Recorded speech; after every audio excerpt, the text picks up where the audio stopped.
Hello friends and welcome to my channel. तो आज हम लोग मार्केटिंग का कोशिश करेंगे कि फुल कवरेज कर लें। तो ये इंपॉर्टेंट टॉपिक है कॉमर्स और मैनेजमेंट स्टूडेंट के लिए। तो उनका एक सब्जेक्ट है पेपर 2 में मार्केटिंग, उसकी हम आज फुल कवरेज करने की कोशिश करेंगे। तो चलिए स्टार्ट करते हैं बेसिक से। तो जो वर्ड मार्केट है ये कहाँ से डिराइव हुआ है? तो जो ये वर्ड मार्केट है वो एक लैटिन वर्ड, लैटिन शब्द से डिराइव हुआ है। लैटिन शब्द क्या है? उसका नाम है मार्केटस से ये डिराइव्ड हुआ है, जिसका मीनिंग है मर्केंटाइज। मर्केंटाइज को हम सिंपल भाषा में गुड्स बोल देते हैं। तो कहीं ना कहीं मार्केटिंग इससे ही डिराइव हुआ है। नेक्स्ट हम लोग जान लेते हैं। तो एक डेफिनेशन है अमेरिकन मार्केटिंग एसोसिएशन की, market as the aggregate demand of potential buyer for a product और सर्विस। इसका मतलब है कि मार्केट क्या है? तो मार्केट एक एग्रीगेट मतलब डिमांड का जोड़ है, किसका? जो बायर आपके प्रोडक्ट और सर्विसेज को खरीद रहे हैं उनका जोड़ है। ये किसने डेफिनेशन दी है? ये आपकी दी है अमेरिकन मार्केटिंग एसोसिएशन ने। तो जो टर्म मार्केटिंग मिक्स है ये किसने दिया है? सिर्फ मार्केटिंग मिक्स टर्म तो ये नील एच बॉर्डन ने दिया है। और marketing mix in terms of 4P, that is product, place, promotion, ये किसने दिया है? तो ये आपके ई मैककार्थी ने दिया है। तो इन दोनों में कंफ्यूज मत होइएगा, क्योंकि ये दोनों क्वेश्चन बहुत बार रिपीट होते हैं आपके नेट जेआरएफ पेपर में। तो चलिए आगे बढ़ते हैं। तो चलिए हम अपनी थर्ड स्टाइल पे चलते हैं। जो अनदर सेट था मार्केटिंग मिक्स का, वो किसने दिया था? तो it was given by Albert Frey ने दिया था। और उन्होंने मार्केटिंग मिक्स को ऑफरिंग और प्रोसेस बोला है। तो अगर क्वेश्चन में आ जाएगा marketing mix as offering and process, ये किसने दिया है? तो ये एल्बर्ट फ्रे ने आपका दिया है। नेक्स्ट पे चलते हैं। जो बर्नार्ड बूम्स, आपके क्वेश्चन में क्या आता है? बूम्स एंड बिटनर। तो अगली बार क्या हो जाए, उनका आगे का नाम दे दे बर्नार्ड एंड मैरी। तो इन्होंने क्या दिया? तो इन्होंने एडिशनल 3 P's दिया, और यस कह सकते हैं 7 P's दिया है। तो 7 P's क्या है? प्रोडक्ट है, प्राइस है, प्लेस है, प्रमोशन है, पीपल है, प्रोसेस है और फिजिकल एविडेंस है। ये 3 आपका जो है पीपल, प्रोसेस और फिजिकल एविडेंस, ये कहीं ना कहीं सर्विसेज मार्केटिंग से रिलेटेड है। 4C ऑफ मार्केटिंग आपका रॉबर्ट लॉटनबर्ग ने दिया है। तो ये जो सेलर के 4 P's हैं वो कहीं ना कहीं कोरस्पॉन्ड करते हैं कस्टमर के 4C से। नीचे जैसे आप देख सकते हैं, प्रोडक्ट क्या प्रोवाइड करता है? प्रोडक्ट कस्टमर को एक सॉल्यूशन प्रोवाइड करता है। प्राइस कहीं ना कहीं क्या रिप्रेजेंट करता है? कस्टमर की कॉस्ट रिप्रेजेंट करता है। अगर कोई भी सामान का 10 रुपये दाम है तो ये कोई, अगर मैं कस्टमर हूँ तो मेरे लिए क्या है? ये एक तरीके का कॉस्ट है। प्लेस मुझे क्या प्रोवाइड करता है? कस्टमर को एक कन्वीनियंस, सुविधा प्रोवाइड कर देता है। प्रमोशन क्या है? एक तरीके का कम्युनिकेशन है। आप प्रमोशन टीवी पे करते हैं, रेडियो पे करते हैं, तो ये एक तरीके का क्या है? कम्युनिकेशन है, जिससे आपके प्रोडक्ट के बारे में कस्टमर को पता चल रहा है, तभी तो वो आके अपना आपका प्रोडक्ट खरीदेगा। तो चलिए मार्केटिंग कॉन्सेप्ट या फिलॉसफी जान लेते हैं। कभी कभी आपके एग्जाम में मार्केटिंग कॉन्सेप्ट भी दे देता है, कभी कभी फिलॉसफी भी। तो सबसे आपका पुराना है प्रोडक्शन कॉन्सेप्ट। तो प्रोडक्शन कॉन्सेप्ट क्या बोलता है? ज़्यादा बनाओगे और सस्ता बनाओगे तो कस्टमर आपका प्रोडक्ट खरीदेगा ही खरीदेगा। तो customer will purchase only those product which are widely available and cheap. तो आपके जो प्रोडक्ट मार्केट में अगर पूरी तरीके से अवेलेबल हैं और सस्ते हैं तो कस्टमर आपके प्रोडक्ट को ज़रूर ही खरीदेगा। नेक्स्ट क्या बोलता है? It focus on production efficiency, की प्रोडक्शन को ज़्यादा से ज़्यादा बढ़ाना, कॉस्ट को कम रखना और मास डिस्ट्रीब्यूशन करना, मतलब ज़्यादातर लोगों में पहुंचाना। इसका मेन एम है मेक एंड सेल, बनाओ और बेचो। नेक्स्ट कॉन्सेप्ट हमारा प्रोडक्ट कॉन्सेप्ट। तो जब हम अगले अगले कॉन्सेप्ट पे बढ़ेंगे तो कुछ ना कुछ इम्प्रूवमेंट होते जाता है। तो प्रोडक्ट कॉन्सेप्ट में भी कुछ इम्प्रूवमेंट हुआ। तो प्रोडक्ट कॉन्सेप्ट क्या बोलता है कि कस्टमर वो ही सामान, वही प्रोडक्ट आपको प्रेफर करेगा जो उसे सबसे अच्छी क्वालिटी देगा, बेटर परफॉर्मेंस देगा और इनोवेटिव फीचर्स देगा। और इसी में एक आता है मार्केटिंग मायोपिया, कि मुझे अपना प्रोडक्ट बेस्ट लगता है, मैं अब उसमें प्रोडक्ट में कुछ इंप्रूवमेंट नहीं करना चाहता हूँ, और मैं सोचता हूँ कि मैं प्रोडक्ट अच्छा बनाऊंगा तो वो बिक ही जाएगा, तो इसमें कुछ मैं इंप्रूवमेंट नहीं करता हूँ। जैसे नोकिया ने कुछ इंप्रूवमेंट नहीं किया बदलती जनरेशन के साथ। उसको क्यों? क्योंकि नोकिया को कहीं ना कहीं मार्केटिंग मायोपिया ने घेर लिया था। तो मार्केटिंग मायोपिया किसने दिया है? थ्योरडाइन लेविट ने दिया है, या थियोडोर लेविट कह सकते हैं। तो ये प्रोडक्शन कंसेप्ट के अंदर ही आता है आपका मार्केटिंग मायोपिया। नेक्स्ट पे चलते हैं सेलिंग कंसेप्ट। सेलिंग कंसेप्ट क्या बोलता है कि मैं एग्रेसिव एडवर्टीजमेंट करूँगा, ज़्यादा से ज़्यादा एडवर्टीजमेंट करूँगा तो मेरा प्रोडक्ट आसानी से सेल हो जाएगा। और ये बेसिकली सेलिंग कॉन्सेप्ट किस पे लागू होता है? अनसॉल्ड गुड्स पे लागू होता है। जैसे आपकी इंश्योरेंस पॉलिसी हो गई, और ऐसे गुड्स जो ज़्यादा बिकते नहीं हैं तो आप पहले उनके बारे में एडवर्टीज़ करोगे तभी तो पता चलेगा। तो ये सेलिंग कॉन्सेप्ट ये बोलता है। और it says that consumer left alone. अगर आपने कंज्यूमर को ऐसे ही छोड़ दिया, एडवर्टीजमेंट नहीं किया, तो कंज्यूमर आपका ज़्यादा से ज़्यादा प्रोडक्ट नहीं खरीदेगा, will not buy enough of the organization product. Next पे हम लोग चलते हैं। नेक्स्ट है हमारा मार्केटिंग कॉन्सेप्ट। यहाँ पे कस्टमर को ज़्यादा इम्पोर्टेंस दी गई है। हम ऐसे प्रोडक्ट बनाएंगे, कैसे प्रोडक्ट बनाएंगे, जैसे कस्टमर को प्रोडक्ट चाहिए वैसे ही हम प्रोडक्ट बनाएंगे। अपनी मर्जी से कोई प्रोडक्ट नहीं बना देंगे।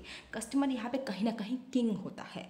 सेटिस्फैक्शन, अगर हमें को कस्टमर को सेटिस्फाई करना है और कंपटीटर से अच्छी तरीके से सेटिस्फाई करना है। तो अगर दो बिस्किट की कंपनियाँ हैं तो कोई बिस्किट की दोनों में से चाहेगी कि कस्टमर मेरे पास आए, तो आप उसको ज़्यादा सेटिस्फाई करोगे तभी तो वो आपके पास आएगा। यहाँ पे नेक्स्ट है product is made as per the customer need and want. हम सामान किसके हिसाब से बनाते हैं, कस्टमर की नीड एंड वांट के हिसाब से बनाते हैं। सोसाइटल कॉन्सेप्ट क्या बोलता है, ये आपका marketing concept plus society welfare दोनों को साथ में लेके चलता है। यहाँ पे product that is good for society, हम वैसे ही प्रोडक्ट बनाते हैं, इन्वायरमेंटल कहीं ना कहीं फ्रेंडली प्रोडक्ट बनाते हैं। जैसे कि हम इलेक्ट्रॉनिक कार बनाएंगे, बस बनाएंगे, ई रिक्शा बनाएंगे। क्यों? हम पहले भी तो पेट्रोल वाली सब चीज़ें चल रही हैं, व्हीकल डीजल वाली, लेकिन क्यों बनाएंगे? क्योंकि हमें सोसाइटी के बारे में भी सोचना है। और अगर पैकेजिंग कर रहे हैं तो लेस यूज़ ऑफ प्लास्टिक कहीं ना कहीं कर देंगे। तो ये आपका सोसाइटल कॉन्सेप्ट बोलता है। नेक्स्ट आता है होलिस्टिक कॉन्सेप्ट। होलिस्टिक कॉन्सेप्ट में आपके 4 इंपॉर्टेंट टर्म्स आते हैं। रिलेशनशिप आपका मार्केटिंग आता है, इंटीग्रेटेड मार्केटिंग आता है, इंटरनल और परफॉर्मेंस मार्केटिंग आता है। होलिस्टिक कॉन्सेप्ट का एक क्वेश्चन भी आया था कि ब्रेथ समथिंग करके, कि ब्रेथ इज़ रिलेटेड टू, तो वो होलिस्टिक कॉन्सेप्ट था। वो क्वेश्चन मैं आपको डिस्क्रिप्शन बॉक्स में लिख दूँगी कि what was that question related to holistic concept. So इसमें आपका जो रिलेशनशिप मार्केटिंग है ये बोलता है कि आपको सेटिस्फाइंग लॉन्ग टर्म रिलेशनशिप बनाना है। किन के साथ? ये फोर की कॉन्स्टिट्यूएंट्स हैं, 4 इंपॉर्टेंट पर्सन, इनके साथ आपको बेटर रिलेशनशिप बनाना है, लॉन्ग टर्म रिलेशनशिप बनाना है। अपने कस्टमर के साथ, अपने एम्प्लॉयज़ के साथ, अपने मार्केटिंग पार्टनर के साथ और अपने फाइनेंशियल कम्युनिटी के साथ। तो आप पिछले में देख सकते थे कंसेप्ट में कि आपको सिर्फ कस्टमर पे फोकस किया गया है, एम्प्लॉय को, लेकिन होलिस्टिक कॉन्सेप्ट में क्या किया गया है, एम्प्लॉय को फोकस किया गया है, मार्केटिंग पार्टनर को, फाइनेंशियल कम्युनिटी को भी फोकस किया गया है। फिर इंटीग्रेटेड हमारा मार्केटिंग आता है। तो हम कहीं ना कहीं सब चीज़ों को मिला के एक ही मतलब निकाल रहा है हमारा प्रोडक्ट, हम सब मिलजुल कर इंटीग्रेट करके अपनी मार्केटिंग करेंगे। एंड देन इंटरनल मार्केटिंग है, देन आपका परफॉर्मेंस मार्केटिंग आता है। कस्टमर इनर्शिया एक टर्म है। तो कस्टमर इनर्शिया एक टेंडेंसी होती है जब सब जो कुछ कस्टमर होते हैं वो कंटिन्यू करते हैं कि प्रोडक्ट को हमेशा खरीदना, लेकिन उससे बेटर प्रोडक्ट भी मार्केट में है उसे नहीं खरीदते हैं, लेकिन सेम प्रोडक्ट को बार-बार खरीदने लगते हैं। That is customer inertia. मतलब एक टेंडेंसी है जहाँ पे some customer continue to buy the same product खरीदेंगे, even better products are available in the market. ऐसे कोई बहुत लोग होते हैं, आप देखोगे नहीं मुझे यही खरीदना है, बेटर आप बोलोगे कि इससे बेटर ये ले लो, लेकिन आपकी बात वो नहीं सुनेंगे, हमेशा वही एक प्रोडक्ट खरीदेंगे। सो मार्केटिंग चैनल अब हम लोग जान लेते हैं। तो मार्केटिंग चैनल क्या है? ये रेफर्स करता है टू एज FIRMS कर लीजिएगा। ये रेफर्स करता है फर्म्स और ऐसे इंडिविजुअल जो पार्टिसिपेट करते हैं in the flow of goods and services as they move from producer to ultimate user. तो मार्केटिंग चैनल क्या है? एक तरीके के फर्म्स है, FIRMS, फर्म्स और इंडिविजुअल जो पार्टिसिपेट करते कहीं ना कहीं गुड्स को इधर से उधर फ्लो करवाने में, and they help in moving that goods और services from producer to the ultimate user. तो इसमें टाइप ऑफ मार्केटिंग चैनल्स में आपका आता है पहला नॉन इंटीग्रेटेड में क्या होता है कि in this channel each enterprise is separately owned and operated concern. तो यहाँ पे जो भी लोग हैं जैसे कि होलसेलर है, रिटेलर है, ये सब अकेले काम करते हैं। और यहाँ होलसेलर, मैन्युफैक्चरर, रिटेलर बार्गेन करते हैं एक दूसरे के साथ। होलसेलर क्या चाहता है? मुझे ज़्यादा पैसा मिल जाए, वो और मैन्युफैक्चरर क्या चाहता है? मुझे पैसा ज़्यादा मिल जाए। रिटेलर चाहता है मैंने ज़्यादा काम किया, मुझे पैसा मिल जाए। तो ये लोग क्या करते हैं, और कभी कभी नेगोशिएट भी करते हैं कि नहीं मुझे ज़्यादा पैसा मिल जाए, ऑटोनोमसली आपके कभी ये लोग नेगोशिएट भी करते हैं। तो इसके अंडर ही आता है नॉन इंटीग्रेटेड में डायरेक्ट चैनल या जीरो लेवल चैनल, जहाँ पे सीधा मैन्युफैक्चरर से कंज्यूमर को सामान पहुँच जाता है, बीच में किसी की ज़रूरत ही नहीं पड़ती है। जैसे आजकल ऑनलाइन आप सामान खरीदते हो, उसमें भी ऐसा ही होता है। इनडायरेक्ट चैनल में आपका आता है वन लेवल चैनल, यहाँ पे बीच में क्या आता है, मैन्युफैक्चरर और कस्टमर के बीच में एक बंदा आ जाता है, रिटेलर। सेकंड है हमारा बी है 2 लेवल चैनल, इसमें 2 लोग आएंगे, मैन्युफैक्चरर और आपके कस्टमर के बीच में 2 लोग आ रहे हैं। कौन कौन से आ रहे हैं? होलसेलर आ रहा है और रिटेलर आ रहा है। 3 लेवल चैनल नेक्स्ट है। इस 3 लेवल चैनल में क्या है? मैन्युफैक्चरर है और यहाँ पे एक चीज़ मिस हो गई है, कस्टमर यहाँ पे लिख लीजिएगा। इस और 3 लोग हैं मैन्युफैक्चरर और कस्टमर के बीच में, एजेंट है, होलसेलर है और रिटेलर है। सेकेंड है हमारा इंटीग्रेटेड चैनल। इंटीग्रेटेड चैनल में क्या होता है कि सब लोग आपस में कोऑर्डिनेट करके काम करते हैं। होलसेलर और रिटेलर, मैन्युफैक्चरर, ये सब कोऑर्डिनेटेड वे में काम करते हैं। और इसको बेसिकली 2 टाइप्स में किया गया है, हॉरिजॉन्टल डिस्ट्रीब्यूशन चैनल और वर्टिकल डिस्ट्रीब्यूशन चैनल। नेक्स्ट हम लोग देख लेते हैं। नेक्स्ट हमारा वर्टिकल डिस्ट्रीब्यूशन चैनल में क्या क्या चीज़ें आती हैं, जैसे हमने पीछे भी पढ़ा है। इसमें इसके 3 आपके बेसिकली हैं: administered vertical channel, contractual vertical channel and corporate vertical channel. फिर एसटीपी इंपॉर्टेंट है, एसटीपी आपको पढ़कर ही जाना है। तो सेगमेंटेशन, टारगेटिंग और पोजीशनिंग। तो सेगमेंटेशन क्या होता है? मार्केट का सेगमेंटेशन क्या होता है? एक स्ट्रैटेजी होती है जहाँ पे हम क्या करते हैं, जो टारगेट मार्केट है उसको सब डिवाइड कर देते हैं सब ग्रुप्स में। किस ग्रुप्स में जो कि कहीं ना कहीं अलग हैं बट उनके पास होमोजीनियस कैरेक्टरिस्टिक है। जैसे कि मैंने ये एक मार्केट है, इसको बांट दिया 2 से 4 भागों में। मैंने बांट दिया, मेल कर दिया, फीमेल कर दिया, चाइल्ड कर दिया, और यहाँ पे मैंने मतलब कि यहाँ पे 6 to 7 ईयर्स के बच्चे कर दिए, यहाँ पे इन्फेंट बच्चे कर दिए। तो मैं मेल फीमेल के लिए भी कपड़ा बनाती हूँ, 6 से 7 ईयर्स के लिए भी कपड़ा बनाती हूँ बच्चों के लिए, और इन्फेंट जो बहुत छोटे छोटे बच्चे भी पैदा हुए उनके लिए भी कपड़ा बनाती हूँ। तो ये मैंने क्या किया, मार्केट को सब ग्रुप में डिवाइड कर दिया है। और ये मेल फीमेल ये सब इन्फेंट और अपने एक दूसरे से डिस्टिंक्ट है, लेकिन इसमें से मैं एक को सेलेक्ट करूँगी या मुझे किसको सेलेक्ट करना है, ये सब चीज़ें होती हैं आपकी सेगमेंटेशन में। और इसमें आप पढ़ लीजिए, that is distinct and homogeneous characteristics so as to have marketing program for each sub group in order to provide the fraction to customer and profit to the market, to the marketer यहाँ पे होगा। Next चलते हैं segment. Segment, अगर हम कोई भी market को सेगमेंट में बांट रहे हैं तो आइडेंटिफाइबल होना चाहिए, मैं उसको पहचान सकूं। ठीक है, मैंने मेल में बांटा है, फीमेल में बांटा है, मेजरेबल में उसको मेजर कर सकूँ। मेरे इनफाइनाइट तो पॉपुलेशन होनी नहीं चाहिए, मैं मेजर कर सकूँ। ठीक है, लगभग 2 लाख लोगों के लिए मुझे ये क्लोथ्स बनाना है, उनको एक कहीं ना कहीं क्वान्टिफाई कर सकूं। और एक्सेसिबल हो मार्केट, जिसमें मार्केट के लिए बना रही हूँ, जैसे मैं अगर मैं फीमेल्स के लिए बना रही हूँ तो मैं उनको एक्सेस कर पाऊँ। एक्सेसिबल होना चाहिए, सब्सटैंशियल होना चाहिए, मतलब इतना भी पॉपुलेशन छोटी ही ना हो कि मैं कुछ उससे अच्छा प्रॉफिट ना कमा पाऊँ। कहीं ना कहीं वो एक थोड़ा सा बड़ा होना चाहिए, तभी तो मैं उस पर अच्छे से काम कर पाऊँगी। तो बेसिस ऑफ मार्केटिंग सेगमेंटेशन है आपका जोग्राफिकल बेसिस पे है, डेमोग्राफिक पे है, साइकोग्राफिक पे है, बिहेवियरल पे है। तो ये आपके पूछ लिया जाएगा एग्जाम में कि ये कॉन्टिनेंट, कंट्री और कंट्री का region, city density, climate, population, ये सब किस में आएगा? तो ये आपका जोग्राफिकल में आता है। एज हो गया, जेंडर हो गया, फैमिली साइज हो गया, occupation, income, religion, race, nationality, education, तो ये डेमोग्राफिक सेगमेंटेशन का पार्ट है। साइकोग्राफिक में आपकी लाइफस्टाइल क्या है, सोशल क्लास क्या है, activity, interest, opinion, personal value, attitudes, ये सब आपके साइकोग्राफिक का हिस्सा के है, साइकोग्राफिक के आपके पार्ट है। बिहेवियरल में आगे ओकेशन है, डिग्री और लॉयल्टी, बेनिफिट सॉर्ट, यूसेज, जैसे क्या होता है, कोई कोई कंज्यूमर बहुत बार बार रैपिडली यूज़ करते हैं कोई प्रोडक्ट के, तो वो यूसेज आपके क्या है, कहीं ना कहीं आपका बिहेवियर बता रहा है। बायर की रेडीनेस स्टेज क्या है, यूज़र का स्टेटस क्या है, ये यहाँ पे और भी अच्छे से आप देख सकते हैं कि जोग्राफिक में क्या आता है कि आप कहाँ से बिलोंग करते हैं, साउथ एशिया से हैं, साउथ मिडिल ईस्ट से हैं, ये सब। और डेमोग्राफिक में आपकी एज वगैरह, डिफरेंट लाइफ स्टेजेस, मैन है, वुमेन है, लोअर इनकम है, अपर इनकम है, मिडिल है।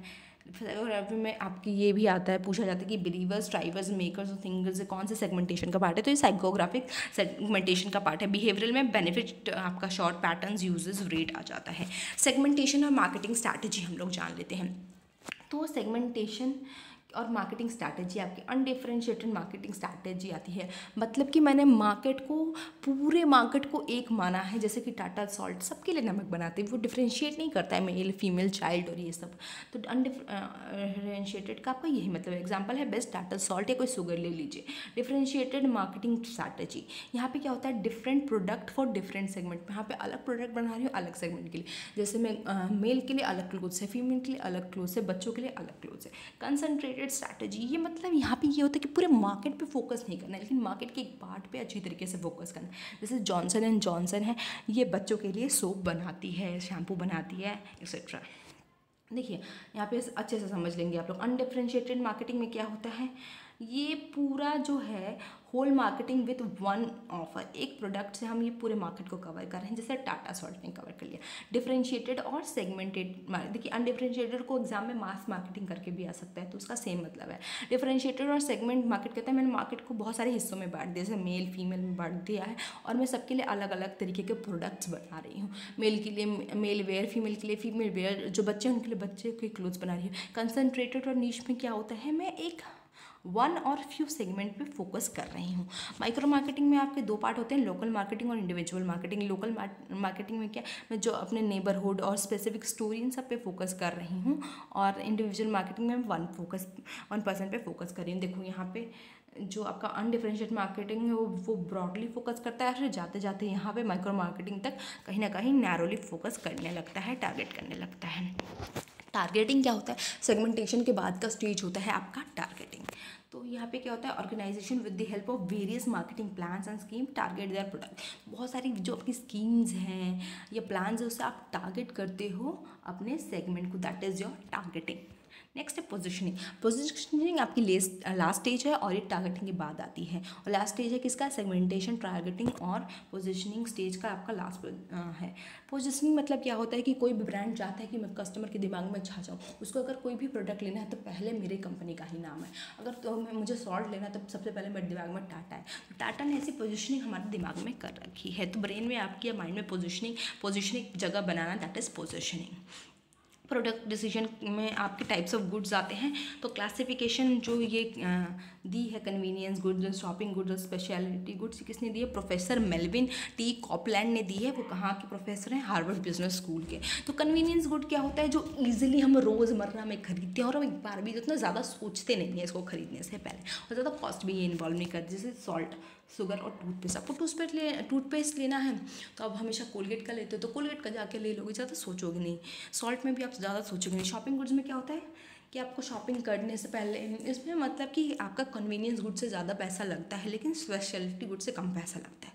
तो इसमें शॉपिंग गुड्स में थोड़ा आप टाइम लेते हो, फिर 1 से 2 दुकान जाते हो। जैसे आपको क्लोथ्स लेना होता है तो 1, 2, 3 दुकान घूमते हो तब लेते हो क्लोथ्स। फिर ज्वेलरी में भी आप ऐसे ही करते हो। स्पेशलिटी गुड्स में क्या होता है, इस पर कहीं ना कहीं कुछ यूनिक चीज़ें फीचर होता है, और ये बहुत ही महंगा होता है, शॉपिंग गुड से भी बहुत महंगा होता है, और ये कहीं ना कहीं ब्रांडेड होता है, जैसे रेम ब्रांड के सनग्लासेस, टाइटन की वॉच। तो ये सब क्या है, स्पेशलिटी गुड्स है, और ये आपको आपकी सिटी में एक ही 2 स्टोर पे मिलेगा, या एक ही स्टोर पे मिलेगा। कभी कभी आपको आपकी सिटी से बाहर भी जाना पड़ेगा। अगर BMW कार खरीदनी आपकी सिटी में, ज़रूरी नहीं कि अवेलेबल हो, तो आपको दूसरी सिटी में भी जाना पड़ सकता है।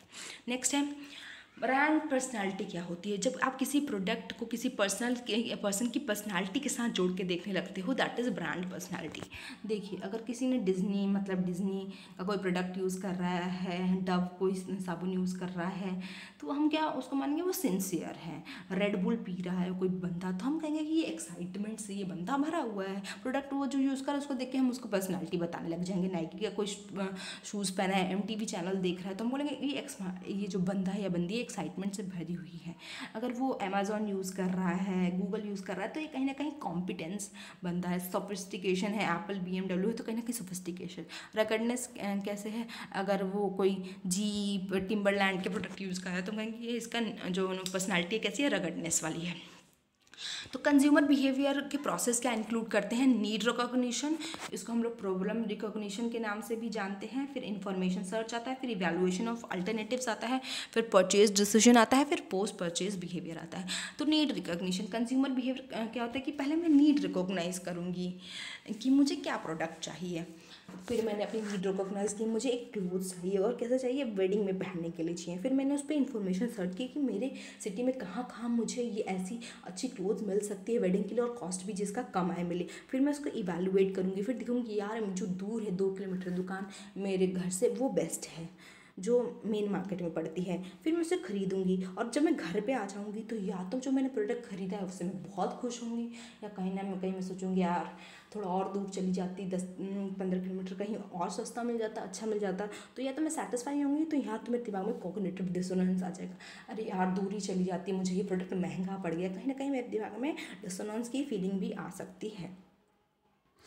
चलिए कंज्यूमर बिहेवियर मॉडल ये देख लीजिए, तो इकोनॉमिक मॉडल इसमें आ जाता है। Psychological model, Pavlovian model, sociological model, Howard-shade model, angle Blackbird collet model और निकोशिया मॉडल।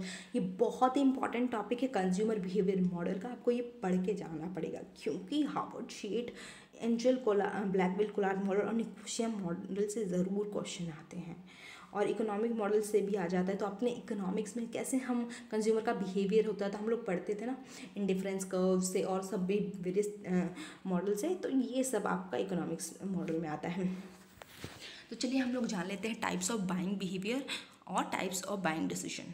तो इसको जो ये आप कह सकते हैं मैट्रिक्स को, इसको ऐसे बांटा गया, degree of involvement, high involvement है, यहाँ पे लो इन्वॉल्वमेंट है, यहाँ degree of perception of different differences among brand. तो जब ब्रांड में डिफरेंस कम होता है लेकिन मैं तभी भी उसमें हाईली इन्वॉल्व हो उस प्रोडक्ट में, तो वो क्या कहलाता है, डिसोनेंस रिड्यूसिंग कहलाता है। मैं भी इसको एक्सप्लेन भी करूँगी। और ब्रांड में सिग्निफिकेंट मतलब ज़्यादा डिफरेंस है और इन्वॉल्वमेंट भी हाई है, तो क्या है, ये कॉम्प्लेक्स बाइंग बिहेवियर है। वहीं पे मैं उस डिग्री ऑफ इन्वॉल्वमेंट में एज अ कस्टमर कोई अगर सामान खरीदी तो मैं बहुत लो ज़्यादा इन्वॉल्व नहीं हो रही हूँ, और ब्रांड में लेकिन डिफरेंस बहुत ज़्यादा है, तो ये क्या है, कहीं ना कहीं मैं वैरायटी सीकिंग मेरा बाइंग बिहेवियर है। लो इन्वॉल्वमेंट है, ज़्यादा समय भी नहीं लगा रही हूँ, डिफरेंस भी ज़्यादा ब्रांड में नहीं है, हैबिचुअल मेरा है, मुझे टूथपेस्ट लेना है तो मैं जाऊँगी, नमक लेना है, चीनी लेना, दाल लेना है, चावल लेना, तो ये क्या है, हैबिचुअल बाइंग बिहेवियर है। तो चलिए इसके एग्जांपल मैं अच्छे आपको दे देती हूँ। हम लोग पहले कॉम्प्लेक्स बाइंग बिहेवियर से स्टार्ट करते हैं। तो इसमें ब्रांड में भी डिफरेंस होता है और मैं इन्वॉल्व भी ज़्यादा होती हूँ, मतलब मेरा डिग्री ऑफ इन्वॉल्वमेंट भी यहाँ पे ज़्यादा होता है। तो कॉम्प्लेक्स बाइंग बिहेवियर में आप कह सकते हैं, जैसे कोई अगर मुझे कोई महंगी चीज़ खरीदनी है, लैपटॉप वगैरह ख़रीदना है, तो बहुत सारे ब्रांड्स हैं, तो मैं इसमें हाईली इन्वॉल्व भी होंगी, और क्योंकि ब्रांड्स में डिफरेंशिएट भी है, डेल का है, HP का है, कॉम्पैक्ट का है, पैसे भी ज़्यादा लग रहे हैं ना, तो कहीं ना कहीं मेरा इन्वॉल्वमेंट यहाँ पे हाई रहेगा। नेक्स्ट है हमारा लो इन्वॉल्वमेंट, इन्वॉल्वमेंट कम है लेकिन जो ब्रांड जो डिफरेंस है ना ब्रांड में वो बहुत ज़्यादा है। तो इसका आपका एग्जांपल हम लोग ले सकते हैं, जैसे आपके FMCG प्रोडक्ट हैं। तो वैरायटी सीकिंग में आपका एग्जांपल हम लोग ले सकते हैं चिप्स का। तो कभी मैंने लेस की चिप्स खरीद लिए, तो अपना टेस्ट बदलने के लिए मैं वैरायटी सीख कर रही हूँ, तो कभी फिर मैंने अंकल चिप्स खरीद लिए, फिर मैंने कुरकुरे ये सब खरीद लिए। तो क्या है, मेरा इन्वॉल्वमेंट तो लो है लेकिन ब्रांड में डिफरेंस है यहाँ पे। हैबिचुअल बाइंग में जैसे आप जानते हो, जो आप रोज़मर्रा की चीज़ें, नमक चीनी खरीदते हो, मैच स्टिक खरीदते हो, तो डिफरेंस तो ज़्यादा ब्रांड में नहीं है, फ्यू है, लेकिन आपका इन्वॉल्वमेंट भी यहाँ पे लो है। डिसोनेंस रिड्यूसिंग बाइंग बिहेवियर में क्या होता है, मुझे लगता है कि जो मैं दुकान पे प्रोडक्ट छोड़ के आ गई हूँ वो बेटर था, तो मैं क्या करूँगी, अपनी ये जो डिसोनेंस मेरे दिमाग में दो चीज़ें चल रही तो उसको मैं रिड्यूस करने के क्या करूँगी, मेरा हाई इन्वॉल्वमेंट रहेगा लेकिन जो डिफरेंस रहेगा ब्रांड्स में वो कम रहेगा। नेक्स्ट पे चलते हैं, ऑड प्राइजिंग या साइकोलॉजिकल प्राइजिंग क्या होता है। जैसे प्राइस 99 है, 69 है, तो एक डिजिट हम लोग कम कर देते हैं। अगर ये 100 रुपये रहता है तो कस्टमर आप देखिए 99 का रहता है तो 2-3 कुर्ते लोग खरीद के चले जाते हैं मॉल में। 100 रुपये लिखा रहेगा तो आप देखिएगा एक बार अभी, तो इन लोग बहुत कम खरीदेंगे। तो 69 लोग क्या सोचेंगे, यार 99 90 रुपया ये सोचेंगे। तो आपको क्या यहाँ पे क्या हो जाता है, रिड्यूस कर देते हैं लेफ्ट जो डिजिट है उसको बाई 1 से यहाँ पर रिड्यूस कर देते हैं। जैसे 99 है, 69 है, तो कहाँ यहाँ पे हमने 1 रुपया कम कर दिया है ना, दैट इज़ वही आपका बता रहा है कि डिजिट को 1 से कम कर देना, 70 या 100 रख के नहीं, 99 69 रख देना। Product mix pricing strategy. तो प्रोडक्ट मिक्स प्राइसिंग स्ट्रैटेजी में आपका आता है प्रोडक्ट लाइन प्राइसिंग। जैसे एक कंपनी है, उसके एक से ज़्यादा प्रोडक्ट है, तो अलग अलग प्रोडक्ट के वो अलग अलग दाम रखेगी। स्मॉल कार का अलग दाम होगा, उसका कोई मीडियम कार है, कोई बड़ी साइज़ की कार है, बहुत लग्जरियस कार है, तो उसका दाम अलग रहेगा। ऑप्शनल प्रोडक्ट प्राइसिंग में क्या होता है, जैसे बाइक के साथ अगर आपको हेलमेट लगना है और भी कोई चीज़ लेनी है तो आपको उसको हेलमेट का अलग से पैसा देना पड़ेगा। कैप्टिव प्रोडक्ट प्राइसिंग में क्या, आपको प्रिंटर के साथ कार्ट्रिज लेनी ही पड़ेगी, अगर आप रेजर ले रहे हो तो ब्लेड लेना ही पड़ेगा। बाय प्रोडक्ट प्राइसिंग क्या होता है, फर्नीचर अगर आप ले रहे हो उसके साथ अगर आपको कोई वुडन कोई चाहिए आइटम, तो उसी कोई फर्नीचर बनाने में कोई वुड का कुछ आइटम बच जाता है तो उसको सस्ते दाम में दुकानदार बेच देता है उस कस्टमर को। अगर उस कस्टमर को चाहिए कि हाँ भाई मुझे कोई वुडन की थोड़ी सी वो चाहिए, कुछ काम है घर पे, तो वो लोग सस्ते में दे देते हैं। प्रोडक्ट बंडल प्राइसिंग मतलब क्या होता है, जॉनसन बेबी का किट हो गया तो एक बंडल बना के, ये कैडबरी का सेलिब्रेशन किट हो गया। तो यहाँ पे चलिए एक डायग्राम से मैं बहुत अच्छे से आपको समझाती हूँ। प्रोडक्ट बंडलिंग में क्या होता है, आप देखते हो कभी कभी भी आप पिज़्ज़ा वगैरह खाने चाहते हो तो आपको पिज़्ज़ा भी दे देंगे, साथ में कोल्ड ड्रिंक भी दे देंगे, फ्रेंच फ्राई बर्गर भी दे देंगे। उसका मान लीजिए कंपेरेटिवली 400 रुपये है, लेकिन अगर आप अलग अलग खरीदेंगे बर्गर को, पिज़्ज़ा को, तो कहीं ना कहीं आपको 500 रुपये बढ़ जाएगा। तो प्रोडक्ट बंडल प्राइसिंग में कहीं ना कहीं आपको सस्ता पड़ जाता है और एक बंडल मिल जाता है सामान का आपको। फिर हमने पढ़ा था प्रोडक्ट लाइन प्राइसिंग। तो ये कोको कोला के क्या है, अगर छोटा वाला पैक है, अगर आप बहुत का थोड़ा कम थर्स्टी हो तो छोटा वाला पैक है आपके लिए, ज़्यादा थर्स्टियर हो तो ये बड़ा वाला पैक है, इसका दाम भी ज़्यादा है। और अब थर्स्टीएस्ट तो 1 लीटर, तो इसका भी दाम आपका इससे कंपैरेटिवली ज़्यादा रहेगा। तो ये आपकी प्रोडक्ट लाइन प्राइसिंग है। सर्विस मार्केटिंग के कैरेक्टरिस्टिक है हेट्रोजेनिटी और वेरिएबिलिटी। एक पर्सन की सर्विस दूसरे पर्सन की सर्विस से डिफ़र करेगी। मैं जैसा टीच कर रही हूँ, मेरा कहीं ना कहीं टीच करने का तरीका डिफरेंट होगा as compare to other teacher. तो ये क्या है, मेरी हेट्रोजेनिटी या वेरिएबिलिटी, पेरिशेबिलिटी। अगर आप ट्रेन की सर्विस लेना है, जो ट्रांसपोर्टेशन की वो सर्विस प्रोवाइड कर रहा है, आपको एक जगह से दूसरी जगह ले जा रहा है, तो अगर आप टाइम पे नहीं आओगे तो ट्रेन निकल जाएगी, आपको ट्रेन मिलेगी नहीं। और इनसेपरेबिलिटी, मैं टीचर हूँ तो आप मेरी जो सर्विस है मुझसे अलग नहीं कर सकते हो, बार बार की सर्विस है आप उससे अलग नहीं कर सकते हो, ठीक है। और यहाँ पे क्या, साइमल्टेनियस प्रोडक्शन कंजम्पशन। साइमल्टेनियसली मैं आपको पढ़ा रही हूँ और उसी समय आप कंज्यूम कर रहे हो, बार बार आपका उस समय बाल काट रहा है तभी आप अपना बाल कटवा रहे हो। तो साइमल्टेनियस दोनों चीज़ें आपकी चलती है। जैसे आप प्रोडक्ट में ऐसा नहीं होता, अपने तेल आज खरीद ले 2 साल बाद लगाओगे, सॉरी 2 महीने बाद लगाओगे, आज लगाओगे कल लगाओगे, तो वहाँ पे साइमल्टेनियस नहीं चलता है प्रोडक्ट में, लेकिन सर्विसेज साइमल्टेनियसली चलती है। टाइप्स ऑफ सर्विसेज इंपॉर्टेंट है। कोर सर्विस में क्या होता है, सिर्फ सर्विस होती है, जैसे सर्विस ऑफ लॉयर, वो आपको कोई गुड्स नहीं देता, टीचर भी आपको पढ़ाता है, वो सामान नहीं देता है साथ में। लेकिन जो सप्लीमेंट्री सर्विस होती है, रेस्टोरेंट में क्या होता है, आपको खाना देते हैं जो कि गुड्स है, टैंजिबल है, और साथ में आपको बना के देते हैं, अच्छे से वेटर आपको वो टेबल पे रख के जाता है। होम डिलीवरी सर्विस, आपको कोई सामान आपकी बहन ने भेजा है कहीं से, तो आपको वो प्रोडक्ट देगा, क्लोथ देगा, साथ में वो होम डिलीवरी की सर्विस भी दे रहा है। तो ये क्या है, ये सप्लीमेंट्री सर्विसेज है। कोर एंड सप्लीमेंट्री सर्विसेज, देखिए कोर सर्विसेज ये टीचर की सर्विसेज, पूरी सर्विसेज ही सर्विसेज है इसमें, और ये रेस्टोरेंट की सर्विस क्या है, सप्लीमेंट्री, इसमें आपको खाना भी दे रहे हैं और वेटर सर्विस भी अपनी दे रहा है। नेक्स्ट है गुड्स और सर्विसेज का डिफरेंस। गुड्स एंड सर्विसेज का डिफरेंस बहुत आसान है। गुड्स आपका टेंजिबल है, सर्विसेज आपका इनटेंजिबल है। और यहाँ पे इनसेपरेबिलिटी का हमने पढ़ा था, फीचर डिफरेंस पढ़ा था सर्विसेज में। तो कैरेक्टरिस्टिक आप सर्विसेज के इंपॉर्टेंट है, याद कर लीजिएगा। ऑनलाइन क्या मार्केटिंग होती है, मतलब कि हम घर बैठे ही इंटरनेट की मदद से कोई सामान मंगवा रहे हैं, that is online marketing. Direct marketing क्या होता है, फेसबुक ऐड देखा, हमने सामान मंगवा लिया। अमेजोन से हमने directly, that is your concept of direct marketing. और क्या आ सकता है डायरेक्ट मार्केटिंग में, जैसे टेली मार्केटिंग हो गया, आपको टेलीफोन करके एक प्रोडक्ट के बारे में जानकारी दे रहे हैं। क्यों जानकारी दे रहे हैं, क्योंकि वो समझ रहे हैं मार्केटर कि आप ये प्रोडक्ट खरीदोगे।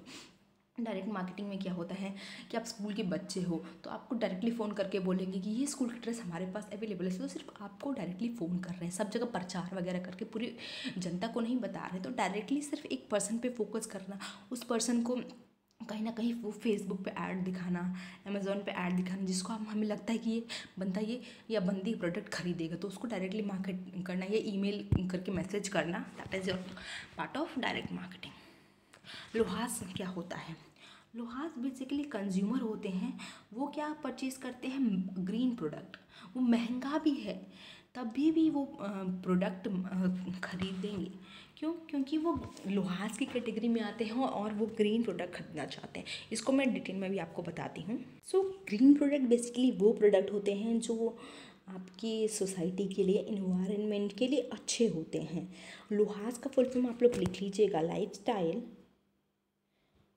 Of health and sustainability. चलिए नेक्स्ट हम लोग जो मैं आपका बता रही थी कि इसमें मुझे एक चीज़ और डिस्कस करनी थी, अभी मैं आपके साथ डिस्कस कर लेती हूँ।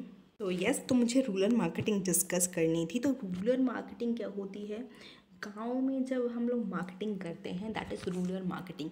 और इसकी अगर मैं बात करूँ तो रूरल मार्केटिंग में क्या होता है, जब गांव से सामान शहर में आ रहा है और जो शहर से सामान गांव में जा रहा है, कहीं ना कहीं ये रूरल मार्केटिंग का हिस्सा बन जाता है। जैसे गांव से आती हैं आपके फूल सब्जियां वगैरह आती है गांव से, और शहर से आपकी मशीनरी आइटम गांव में जाते हैं, तो ये भी रूरल मार्केटिंग का हिस्सा बन जाता है। और रूरल मार्केटिंग पे आजकल मार्केटियर बिजनेसमैन फोकस कर रहे हैं, क्योंकि रूरल मार्केटिंग में भी हमारी कहीं ना कहीं सब्सटैंशियल पॉपुलेशन है, अलग अलग तरीके के लोग हैं और आजकल वो भी कुछ ना कुछ डिमांड अपनी कर रहे हैं, तो वहाँ से भी इनकम एक सोर्स बन गया है मार्केटियर का कि पैसे आएंगे, तो कहीं ना कहीं वो रूरल मार्केटिंग कर रहे हैं। रूरल मार्केटिंग में बेसिकली आपकी, जैसे अगर आप शहर में कोई 100 रुपये की शैम्पू की बोतल खरीदता है तो रूरल मार्केटिंग में 2 रुपये की शैम्पू के पाउचेस खरीदता है। तो रूरल मार्केटिंग भी एक स्रोत है अच्छी इनकम कमाने का बिजनेसमैन का।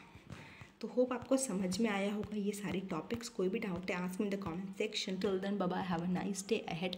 और मैं आपको बता दूँ एनसॉफ मैट्रिक्स, BCG मैट्रिक्स, ये सारे जो मैंने टॉपिक अभी इसमें नहीं कवर करवाए हैं, मैं आपको उसका लिंक डिस्क्रिप्शन में दे रही हूँ। सारे आपके जो भी बचे हुए मार्केटिंग के टॉपिक हैं वो आपके ज़रूर कवर हो जाएंगे। इंपॉर्टेंट है BCG मैट्रिक्स, एनसॉफ मैट्रिक्स और भी सारे मैट्रिक्स मैंने दिए हुए हैं, उसका लिंक डिस्क्रिप्शन में, उसको ज़रूर से ज़रूर पढ़ लीजिएगा। Till then, bye bye.